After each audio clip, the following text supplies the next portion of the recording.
it's really like I'll go into a room and I'll say, I'm this person with a diverse background because I'm somebody with a disability, because I'm somebody from the LGBTQ community. And I'll lead with that, right? Like, that'll be my lead. That'll be my, hey, what about this, right? And most people try to shy away from that when they're going to interviews, when they're like, oh, let's not talk about the disability. That's where I shine.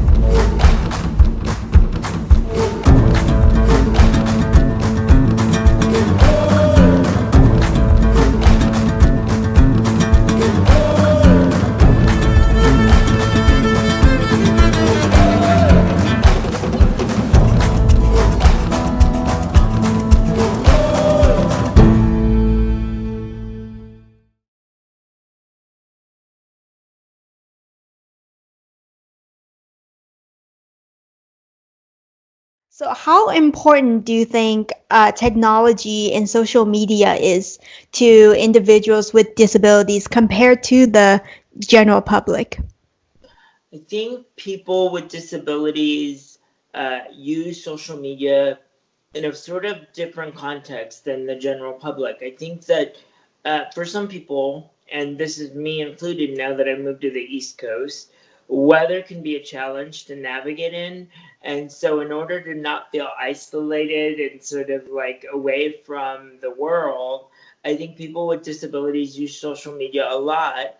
I know my friends that have more significant challenges in getting around the community. They use social media almost as their main form of social interaction. And I think for our community, it gives us a voice. And we use that voice more significantly than others. Like, I know people that have started businesses directly from their social media or started disability rights campaigns from their social media because in order to do community organizing, they weren't able to go to those spaces physically, but they were able to organize groups specifically through their social media campaigns. As an actor, you've had the pleasure of working with, some pretty big names, Tom Yes, Hanks, Mark Ruffalo, and Hilary Swank on yes. projects. And you've often been asked to consult with producers and directors in creating greater media visibility of people with disabilities. So how can we empower more people with disabilities to want to be in film, theater, and the rest of performing arts?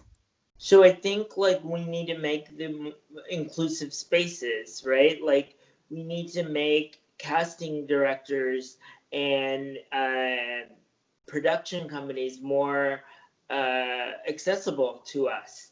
I really felt the reason I went out and started acting to begin with, there were no honest portrayals of people with disabilities that I looked up to when I was a kid or when I was in my young teenage years.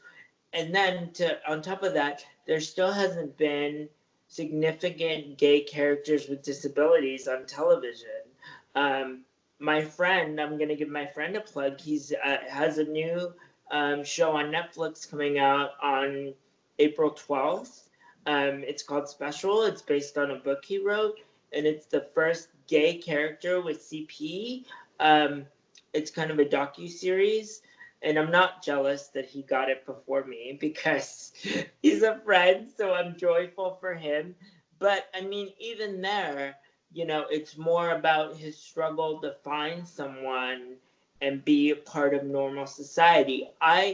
When I tell my story um, to agents and casting directors, it's not about the struggle. It's about this is who I am. This is what I'm doing in my life. You should find that interesting. There's no struggle in my life related to being LGBTQ or disabled. It's more the struggle is having to shift perception so hard so people treat me like a average person. You know what I mean? So moving on to disability advocacy now, Yeah. which you have, transitioned your career or expanded your career in that realm as well. So since you excel in teaching students that nothing can get in the way of their dreams as long as they use their disability as an asset. So I think you once said that. What are some ways that people can use their disability as an asset, and how have you done that in your own life?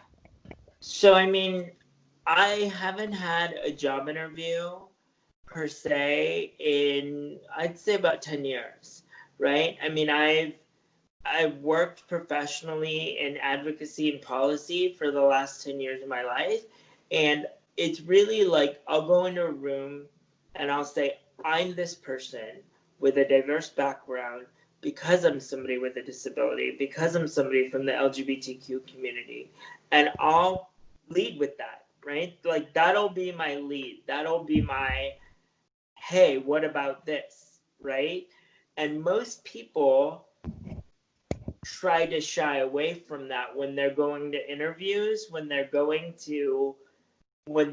like, oh, let's not talk about the disability. That's where I shine, right? Like if I'm gonna stand up from a row of candidates, let's talk about my disability. Let's talk about how every single day I have to adapt to my environment, and every single day I can adapt to your environment and become a um, better candidate for whatever you need me to do. So I really think that like I've used my disability as an asset, as far as getting into every door that I've opened. I can't shy away from it. And I use this term like I have gay face, right? Which if you don't know what that means, it's like I look gay even before I open my mouth. People always say like, oh my gosh, he's the gay guy in the wheelchair. So if people are going to use that to describe me, I'm going to use it as my asset to set me apart from other people, to be sure that if they're looking for diversity, the chances are that they're going to hire me versus any other candidates.